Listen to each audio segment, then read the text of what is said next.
ಕ್ಷಮೆ ಸರ್, ಒಂದೇ ಒಂದು ಬ್ರೇಕಿಂಗ್ ಅಪ್ಡೇಟ್ ಇದೆ. ಇವತ್ತು ರಾಜೀನಾಮೆ ಅಂಗೀಕಾರ ಆಗಲ್ಲ ಅನ್ನೋ ಮಾಹಿತಿ ಸಿಗ್ತಾ ಇದೆ. ಬೇರೆ ರಾಜ್ಯದ ಪ್ರವಾಸದಲ್ಲಿದ್ದಾರೆ ರಾಜ್ಯಪಾಲರು. ಹೀಗಾಗಿ ಇವತ್ತು ರಾಜೀನಾಮೆ ಅಂಗೀಕಾರ ಆಗೋದು ಬಹುತೇಕ ಡೌಟ್ಫುಲ್ ಅಂತ ಹೇಳಲಾಗ್ತಾ ಇದೆ. ರಾಜ್ಯಪಾಲರು ವಾಪಸ್ ಬಂದ ಬಳಿಕ ಆ ರಾಜೀನಾಮೆ ಅಂಗೀಕಾರ ಆಗತ್ತೆ ಅನ್ನೋದು ಸದ್ಯಕ್ಕೆ ಲಭ್ಯವಾಗ್ತಾ ಇರುವ ಅಪ್ಡೇಟ್. ಇವತ್ತು ನಾಗೇಂದ್ರ ಅವರ ರಾಜೀನಾಮೆ ಅಂಗೀಕಾರ ಆಗೋದಿಲ್ಲ. ಬೇರೆ ರಾಜ್ಯದ ಪ್ರವಾಸದಲ್ಲಿದ್ದಾರೆ ರಾಜ್ಯಪಾಲರು. ಹೀಗಾಗಿ ಅವರು ವಾಪಸ್ ಬಂದ ನಂತರದಲ್ಲಿ ಅಂಗೀಕಾರ ಆಗತ್ತೆ. ಬಟ್ ಅನೌನ್ಸ್ ಅಂತೂ ಮಾಡಿದ್ದಾರೆ ನಾಗೇಂದ್ರ ಅವರು. ಅಭಿಷೇಕ್ ನಮ್ಮ ಪ್ರತಿನಿಧಿ ಹೆಚ್ಚಿನ ಮಾಹಿತಿಯೊಂದಿಗೆ ನೇರ ಸಂಪರ್ಕದಲ್ಲಿದ್ದಾರೆ. ಅಭಿಷೇಕ್, ಸದ್ಯಕ್ಕೆ ನಾಗೇಂದ್ರ ಅವರು ಎಲ್ಲಿದ್ದಾರೆ, ಜೊತೆಗೆ ಏನ್ ನಡೀತಾ ಇದೆ? ಇವತ್ತು ರಾಜೀನಾಮೆ ಅಂಗೀಕಾರ ಆಗೋದಿಲ್ಲ ಅನ್ನೋ ಅಪ್ಡೇಟ್ ಇರೋದು.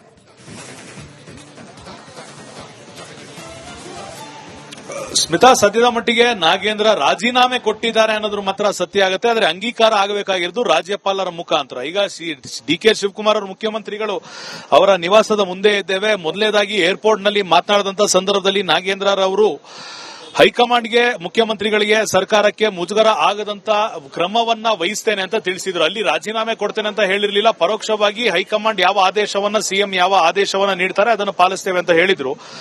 ಮುಖ್ಯಮಂತ್ರಿಗಳನ್ನ ಭೇಟಿಯಾಗಿ ಅದಾದ ನಂತರ ಪತ್ರಿಕಾಗೋಷ್ಠಿಯನ್ನು ನಡೆಸ್ತೇನೆ ಅಂತ ಹೇಳಿದ್ರು. ಆ ಪತ್ರಿಕಾಗೋಷ್ಠಿಯನ್ನು ನಡೆಸಿ ಈಗ ಮುಖ್ಯಮಂತ್ರಿಗಳ ಸರ್ಕಾರಿ ನಿವಾಸಕ್ಕೆ ಬಂದಿದ್ದಾರೆ. ಈ ಸದ್ಯ ಮುಖ್ಯಮಂತ್ರಿಗಳ ಆಗಮನಕ್ಕಾಗಿ ಸಚಿವರಾಗಿದ್ದ ನಾಗೇಂದ್ರ ಕಾದು ಕುಳಿತಿದ್ದಾರೆ. ಈ ಸಂದರ್ಭಕ್ಕೂ ಕೂಡ ಅವರು ಸಚಿವರಾಗಿ ಮುಂದುವರೆದಿದ್ದಾರೆ. ಯಾಕೆಂದ್ರೆ ಅವರ ರಾಜೀನಾಮೆ ಇನ್ನೂ ಕೂಡ ಅಂಗೀಕಾರ ಆಗಿಲ್ಲ. ಅಂಗೀಕಾರವನ್ನ ಮಾಡಬೇಕಾಗಿರುವಂತಹ ರಾಜ್ಯಪಾಲರು ಸದ್ಯ ಹೊರ ರಾಜ್ಯದ ಪ್ರಯಾಣದಲ್ಲಿರೋದ್ರಿಂದ ಅವರ ಅಂಗೀಕಾರ ಆಗೋವರೆಗೂ ಸಚಿವ ಸ್ಥಾನದಲ್ಲಿ ನಾಗೇಂದ್ರ ಮುಂದುವರಿತಾರೆ. ಈ ಸದ್ಯಕ್ಕೂ ಅವರು ರಾಜೀನಾಮೆ ಘೋಷಣೆ ಮಾಡಿದ್ದಾರೆ. ಆದರೆ ಅಧಿಕೃತವಾಗಿ ಅವರು ಈ ಸದ್ಯಕ್ಕೂ ಸಚಿವರಾಗಿ ಮುಂದುವರಿತಾ ಇದ್ದಾರೆ ಅನ್ನೋದು ಮಾತ್ರ ನಾವು ಗಮನಿಸಬೇಕಾಗಿರುವಂತದ್ದು. ಮನುವಾದಿಗಳು, ಬಿಜೆಪಿಯವರು, ಜೆಡಿಎಸ್ನವರು ಇಲ್ಲ ಸಲ್ಲದ ಆರೋಪಗಳನ್ನ ಮಾಡಿ ಮಾಡದ ತಪ್ಪನ್ನ ನನ್ನ ತಲೆಯ ಮೇಲೆ ಹೊರಿಸಿ ನನ್ನ ರಾಜೀನಾಮೆಯನ್ನ ಪಡೆಯುವಂತೆ ಮಾಡಿದ್ದಾರೆ. ಅಧಿವೇಶನದ ಸಮಯವನ್ನ ಹಾಳು ಮಾಡಿದ್ದಾರೆ. ಎಲ್ಲಿಯೂ ಕೂಡ ರಾಜ್ಯದ ಜ್ವಲಂತ ಸಮಸ್ಯೆಗಳ ಬಗ್ಗೆ ಮಾತನಾಡೋದಕ್ಕೆ ಅವಕಾಶವನ್ನ ಮಾಡಿಕೊಟ್ಟಿಲ್ಲ. ಮುಖ್ಯಮಂತ್ರಿಗಳಿಗೆ, ಕ್ಯಾಬಿನೆಟ್ ಸಚಿವರಿಗೆ, ಸರ್ಕಾರಕ್ಕೆ ಆಗಬಹುದಾದಂತ ಒಂದಿಷ್ಟು ಬೇಸರವನ್ನ ಅಥವಾ ಅವರಿಗೆ ಆಗಬಹುದಾದಂತ ಎಂಬಾರಸ್ಮೆಂಟ್ ಅಂತ ಏನ್ ಹೇಳ್ತೇವೆ ಅದನ್ನ ತಡೆಯುವಂತ ನಿಟ್ಟಿನಲ್ಲಿ ನಾನು ಸರ್ಕಾರಕ್ಕೆ ಮುಜುಗರ ಆಗಬಾರದು ಅಂತ ಮುನ್ನೆಚ್ಚರಿಕಾ ಕ್ರಮವಾಗಿ ರಾಜೀನಾಮೆಯನ್ನ ನೀಡುತ್ತಿದ್ದೇನೆ ಅಂತ ನಾಗೇಂದ್ರ ಘೋಷಣೆ ಮಾಡಿರುವಂತದ್ದು. ಒಂದಿಷ್ಟು ಎಮೋಷನಲ್ ಆಗಿರೋದನ್ನ ನಾವು ಗಮನಿಸಿದ್ದೇವೆ. ಅವರಿಗೆ ಬೇಸರ ಆಗಿತ್ತು, ಕಣ್ಣೀರನ್ನ ಹಾಕಿದ್ರು. ಮಾಡದ ತಪ್ಪಿಗೆ ಎರಡೆರಡು ಬಾರಿ ರಾಜೀನಾಮೆಯನ್ನ ನೀಡಿದ್ದೇನೆ ಎಂದು ಸಂದೇಶವನ್ನ ಕೊಟ್ಟರು. ಮೊದಲನೇದಾಗಿ ಸಿದ್ದರಾಮಯ್ಯನವರು ಮುಖ್ಯಮಂತ್ರಿ ಆಗಿದ್ದಂತ ಸಂದರ್ಭದಲ್ಲಿ ರಾಜೀನಾಮೆಯನ್ನ ಕೊಟ್ಟರು, ಜೈಲಿಗೆ ಹೋದ್ರು, 3 ತಿಂಗಳಿದ್ರು, ವಾಪಸ್ ಬಂದ್ರು. ಈ ಸದ್ಯದ ಮಟ್ಟಿಗೆ ಅವರ ವಿರುದ್ಧ ಇರುವಂತಹ ಆರೋಪಗಳನ್ನ ಈಗ ಕೋರ್ಟ್ ಆಗಿರಬಹುದು ಅಥವಾ ವಿವಿಧ ಸಂಸ್ಥೆಗಳು ತನಿಖೆಯನ್ನ ಮುಂದುವರಿಸ್ತಾ ಇದೆ. ಯಾವುದೇ ಕಾರಣಕ್ಕೂ ಆತನ ತಪ್ಪಿಲ್ಲ ಅಂತ ಗೊತ್ತಾದ ನಂತರವಷ್ಟೇ ಹೈಕಮಾಂಡ್ ನಾಗೇಂದ್ರರವರನ್ನ ಮತ್ತೊಮ್ಮೆ ಸಂಪುಟಕ್ಕೆ ಸೇರಿಸಿಕೊಳ್ತು ಅನ್ನೋದು ನಾಗೇಂದ್ರರವರ ವಾದ ಆಗಿದೆ. ಅವರ ಸಹೋದ್ಯೋಗಿಗಳ ಸಂಪರ್ಕದಲ್ಲಿ ನಮ್ಮ ಇನ್ನೊಬ್ಬ ಪ್ರತಿನಿಧಿ ಚಂದ್ರಶೇಖರ್ ನೇರ ಸಂಪರ್ಕದಲ್ಲಿದ್ದಾರೆ. ಚಂದ್ರಶೇಖರ್, ಏನ್ ಅಪ್ಡೇಟ್ಸ್ ಇದೆ, ಸದ್ಯಕ್ಕೆ ಏನ್ ನಡೀತಾ ಇದೆ? ಸ್ಮಿತಾ, ಖಂಡಿತವಾಗ್ಲೂ ಈಗಾಗಲೇ ಸಚಿವ ಸ್ಥಾನಕ್ಕೆ ರಾಜೀನಾಮೆಯನ್ನ ನಾಗೇಂದ್ರ ಅವರು ಕೊಟ್ಟಿದ್ದಾರೆ. ಶಾಸಕ ಸ್ಥಾನಕ್ಕೂ ಕೂಡ ರಾಜೀನಾಮೆ ಕೊಟ್ಟಿರ್ತಕ್ಕಂಥದ್ದು. ನೇರವಾಗಿ ವಿಪಕ್ಷಗಳ ಮೇಲೆ ಗೂಬಿ ಕೂರಿಸುವಂತ ಕೆಲಸವನ್ನ ಮಾಡಿದ್ದಾರೆ. ಮನುವಾದಿಗಳು ಅನ್ನುವಂತ ಆರೋಪವನ್ನು ಏನು ಮಾಡಿದ್ದಾರೆ, ಇದಕ್ಕೆ ಬಿಜೆಪಿ ಆಕ್ರೋಶವನ್ನು ವ್ಯಕ್ತಪಡಿಸ್ತಾ ಇದೆ. ಕಾರಣ, ನಾವು ಮನುವಾದಿಗಳಲ್ಲ, ನಿಜವಾದ ಮಾನವತಾವಾದಿಗಳು. ನೀವು ಮಾಡಿರ್ತಕ್ಕಂಥ ಹಗರಣವನ್ನ ಮುಚ್ಚಿಟ್ಕೊಳ್ಳೋದಕ್ಕೆ ನಮ್ಮ ಮೇಲೆ ಯಾಕೆ ಆರೋಪವನ್ನ ಮಾಡ್ತಾ ಇದ್ದೀರಾ ಅನ್ನುವಂತ ಆಕ್ರೋಶವನ್ನು ವ್ಯಕ್ತಪಡಿಸ್ತಾ ಇರ್ತಕ್ಕಂಥದ್ದು.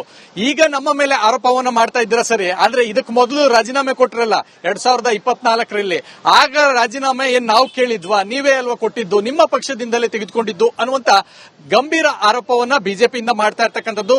ನಾನು ಆದಿವಾಸಿ ಅಂತ ಹೇಳುವಂತ ನೀವು ಅದೇ ಆದಿವಾಸಿ ಸಮುದಾಯಕ್ಕೆ ಸೇರಿದಂತ 187 ಕೋಟಿಯನ್ನ ಲೂಟಿ ಮಾಡೋದಕ್ಕೆ ನೀವೇ ಕಾರಣಕರ್ತರು. ಸೊ ಹೀಗಾಗಿ ಅನೇಕ ಆ ಒಂದು ಸಮುದಾಯಕ್ಕೆ ಸೇರಿದಂತವ್ರಿಗೆ ಅಭಿವೃದ್ಧಿಗೆ ಬೇರೆ ಬೇರೆ ದೃಷ್ಟಿಕೋನದಲ್ಲಿ, ಅದು ಬೋರ್ವೆಲ್ ಆಗಿರ್ಬೋದು, ಶಿಕ್ಷಣಕ್ಕಾಗಿರ್ಬೋದು, ಕಾರ್ ತೆಗೆದುಕೊಳ್ಳೋದಕ್ಕೆ, ಈ ರೀತಿಯಾದಂತಹ ಒಂದು ಡೆವಲಪ್ಮೆಂಟ್ ವಿಚಾರಕ್ಕೆ ಸಂಬಂಧಪಟ್ಟಂತೆ ಆ ಹಣ ಬಳಕೆ ಆಗಬೇಕಾಯಿತು.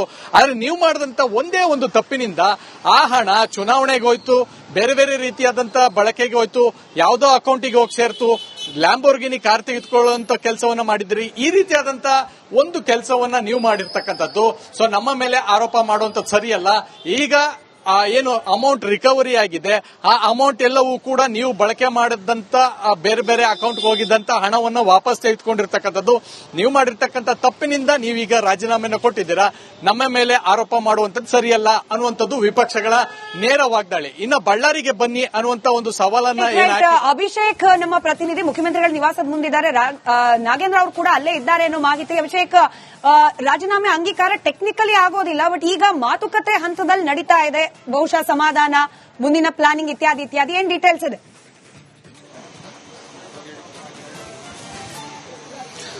ಸದ್ಯದ ಮಟ್ಟಿಗೆ ನಾಗೇಂದ್ರ ಅವರೇನಾದ್ರೂ ಶಾಸಕ ಸ್ಥಾನಕ್ಕೂ ಕೂಡ ರಾಜೀನಾಮೆ ನೀಡ್ತಾರ ಅನ್ನೊಂದು ಲೆಕ್ಕಾಚಾರ ಆರಂಭ ಆಗಿರುವಂತದ್ದು. ಅದಕ್ಕೂ ಮೊದಲು ಇರುವಂತ ಲೆಕ್ಕಾಚಾರ ನಾಗೇಂದ್ರ ಅವರ ಸ್ಥಾನ ತೆರವಾಗುತ್ತೆ. ಆ ಸ್ಥಾನದಲ್ಲಿ ಕಾಂಗ್ರೆಸ್ ಪಕ್ಷದಿಂದ ಯಾರನ್ನ ಸಚಿವ ಸ್ಥಾನಕ್ಕೆ ಮುಂದುವರಿಸಬೇಕು, ಜಾತಿ ಲೆಕ್ಕಾಚಾರ, ಜಿಲ್ಲಾವಾರು ಲೆಕ್ಕಾಚಾರ ಆರಂಭ ಆಗಿರುವಂತದ್ದು. ಅನೇಕ ಜನ ಶಾಸಕರು ಸಚಿವಾಕಾಂಕ್ಷಿಗಳಾಗಿದ್ರು, ಯಾರಿಗೂ ಕೂಡ ಸಚಿವ ಸ್ಥಾನ ಸಿಕ್ಕಿರಲಿಲ್ಲ. ಅದೇ ಸಂದರ್ಭದಲ್ಲಿ ನಾಗೇಂದ್ರ ಅವರು ಕಳಂಕ ಹೊತ್ತಿದ್ರು ಕೂಡ ಅವರನ್ನ ಸಚಿವರನ್ನಾಗಿ ಮಾಡಿದ್ದಾರೆ. ಇಂತಹ ವ್ಯಕ್ತಿಯನ್ನ ಮುಂದುವರಿಸೋದು ಬೇಕಿತ್ತ ಅನ್ನೋದು ವಿರೋಧ ಪಕ್ಷಗಳು ಕೇಳೋದಿರಲಿ, ಸ್ವಪಕ್ಷದಲ್ಲಿರುವಂತಹ ಒಂದಿಷ್ಟು ಶಾಸಕರಿಗೆ ಅಸಮಾಧಾನ ಆಯಿತು. ಅವರು ಬಹಿರಂಗವಾಗಿ ಅದನ್ನ ಡಿಕೆ ಶಿವಕುಮಾರ್ ಅವರ ಹತ್ರ ಹೇಳಿದ್ರು, ಬಿಕೆ ಹರಿಪ್ರಸಾದ್ ಅವರ ಹತ್ರ ಹೇಳಿದ್ರು, ಸಿದ್ದರಾಮಯ್ಯ ಅವರ ಹತ್ರ ಹೇಳಿದ್ರು. ಆದ್ರೆ ಮಾಧ್ಯಮಗಳ ಮುಂದೆ ಹೇಳಿರಲಿಲ್ಲ. ಅಂತರಂಗವಾಗಿ ಆಫ್ ದ ರೆಕಾರ್ಡ್ ಮಾತನಾಡುವಂತ ಸಂದರ್ಭದಲ್ಲಿ ತಿಳಿಸಿದ್ರು ಅಂದ್ರೆ ಇಲ್ಲೆಲ್ಲರೂ ಗಮನಿಸಬೇಕಾಗುತ್ತೆ. ಮತ್ತೊಂದು ಕಡೆಗೆ ರಾಜೀನಾಮೆ ಪತ್ರವನ್ನ ಖುದ್ದು ಕೈಯಾರೆ ನೀಡಬೇಕು ಅಂತ ಸದ್ಯದ ಮಟ್ಟಿಗೆ ನಾಗೇಂದ್ರರವರು ಸಿಎಂ ರವರ ಸರ್ಕಾರಿ ನಿವಾಸದಲ್ಲಿ ಈ ಸದ್ಯದವರೆಗೂ ಕುಳಿತುಕೊಂಡಿದ್ದಾರೆ. ಸಿಎಂ ರವರು ರವೀಂದ್ರ ಕಲಾಕ್ಷೇತ್ರದಲ್ಲಿರುವಂತಹ ಕಾರ್ಯಕ್ರಮದಲ್ಲಿದ್ದಾರೆ. ಸಿಎಂ ರವರು ಇಲ್ಲಿಗೆ ಬಂದ್ರೆ ಇಲ್ಲಿ ರಾಜೀನಾಮೆ ಪತ್ರವನ್ನು ನೀಡೋದು, ಸದಾಶಿವನಗರದ ಖಾಸಗಿ ನಿವಾಸಕ್ಕೆ ಹೋದ್ರೆ ಅಲ್ಲಿಗೆ ಹೋಗಿ ರಾಜೀನಾಮೆ ಪತ್ರವನ್ನು ನೀಡುವುದು, ಅಲ್ಲಿಗೆ ಸಿಎಂ ರವರಿಗೆ ಮನವರಿಕೆ ಮಾಡುವಂತ ಕೆಲಸವನ್ನ ನಾಗೇಂದ್ರ ಮಾಡ್ತಾರೆ. ಏನಂತ, ನಿಮ್ಗೆ, ನಿಮ್ಮ ಸರ್ಕಾರಕ್ಕೆ, ನಮ್ಮ ಪಕ್ಷಕ್ಕೆ ಮುಜುಗರ ಆಗದಂತೆ ನಾನು ಈಗ ರಾಜೀನಾಮೆಯನ್ನ ಸ್ವಯಂ ಪ್ರೇರಿತವಾಗಿ ಘೋಷಣೆ ಮಾಡಿದ್ದೇನೆ. ಯಾರ ಒತ್ತಡವೂ ಇಲ್ಲ, ಹೈಕಮಾಂಡ್ ನಿರ್ದೇಶನವೂ ಇಲ್ಲ, ನನ್ನ ರಾಜೀನಾಮೆ ಪಡೀರಿ ಅಂತ ಯಾರೂ ಕೂಡ ಪಕ್ಷದಿಂದ ಹೇಳಿಲ್ಲ. ಆದ್ರೂ ಕೂಡ ಸ್ವ ಇಚ್ಛೆಯಿಂದ ನಾನು ರಾಜೀನಾಮೆಯನ್ನ ನೀಡಿದ್ದೇನೆ ಅಂತ ಮಾಧ್ಯಮದಲ್ಲೂ ಕೂಡ ಘೋಷಣೆ ಮಾಡಿದ್ದೇನೆ. ಆದರೆ ವಾಟ್ ನೆಕ್ಸ್ಟ್? ನಾನು 2 ಬಾರಿ ಸಚಿವನಾಗಿದ್ದೆ, ಒಂದೇ ಕಾಂಗ್ರೆಸ್ ಸರ್ಕಾರ, ಸಿದ್ದರಾಮಯ್ಯನವರ ಅವಧಿಯಲ್ಲೂ ಸಚಿವನಾಗಿದೆ, ರಾಜೀನಾಮೆ ತೆಗೆದುಕೊಂಡ್ರು. ಡಿಕೆ ಶಿವಕುಮಾರ್ ಅವರ ಕಾಲದಲ್ಲೂ ಸಚಿವನಾಗಿದೆ, ರಾಜೀನಾಮೆ ತೆಗೆದುಕೊಂಡ್ರು. ಮುಂದಿನ ನನ್ನ ರಾಜಕೀಯ ಭವಿಷ್ಯ ಏನು? ಒಂದು ವೇಳೆ ಒಳ್ಳೆಯ ಸ್ಥಾನಮಾನವನ್ನ ಕಾಂಗ್ರೆಸ್ ಇವರಿಗೆ ನೀಡದೆ ಹೋದಂತ ಸಂದರ್ಭದಲ್ಲಿ ಮುಂದಿನ ಚುನಾವಣೆಯಲ್ಲಿ ಇವರಿಗೆ ಅವಕಾಶವನ್ನ ನೀಡ್ತಾರಾ ಇಲ್ವಾ ಅನ್ನೋದು ಒಂದು ಪ್ರಶ್ನೆ ಆಗುತ್ತೆ. ಒಂದು ವೇಳೆ ಕಾಂಗ್ರೆಸ್ ಸರ್ಕಾರ ಬಂತು ಅಂದ್ರೆ ಇವ್ರನ್ನ ವಾಪಸ್ ಮಂಡಲಕ್ಕೆ ಸೇರಿಸಿಕೊಳ್ತಾರಾ ಇಲ್ವಾ ಅನ್ನೋದು ಪ್ರಶ್ನೆ ಆಗುತ್ತೆ. ಆದ್ರೆ ಈಗ ನನಗೆ ಆಗಿರುವ ಮುಜುಗರಕ್ಕೆ, ಬೇಸರಕ್ಕೆ, ರಾಜಕೀಯದ ಲಾಸ್ಗೆ ಯಾರು ಹೊಣೆಯನ್ನ ಹೊರ್ತಾರೆ ಅನ್ನೋದು ಮಾತನ್ನು ಕೂಡ ಈಗ ಡಿಕೆ ಶಿವಕುಮಾರ್ ಅವರು ಮುಂದೆ ಇಡುವಂತದ್ದು. ಒಂದು ವೇಳೆ ಸಚಿವರಾಗಿದ್ದವರಿಗೆ ಬೋರ್ಡ್ ನ ಒಂದು ಅಧ್ಯಕ್ಷ ಸ್ಥಾನವನ್ನ ಕೊಡ್ತೇನೆ ಅಂದ್ರೆ ಯಾವುದೇ ಕಾರಣಕ್ಕೂ ಡಿಮೋಷನ್ ಅನ್ನ ಯಾವ ರಾಜಕಾರಣಿ ಕೂಡ ಒಪ್ಕೊಳ್ಳೋದಿಲ್ಲ. ಈ ಕಾರಣದಿಂದಾಗಿ ವಾಟ್ ನೆಕ್ಸ್ಟ್ ಅನ್ನೋ ಒಂದು ಪ್ಲಾನ್ ಈ ಸದ್ಯದ ಮಟ್ಟಿಗೆ ನಾಗೇಂದ್ರ ಅವರು ಮಾಡುವಂತ ಅನಿವಾರ್ಯತೆ ಅವ್ರ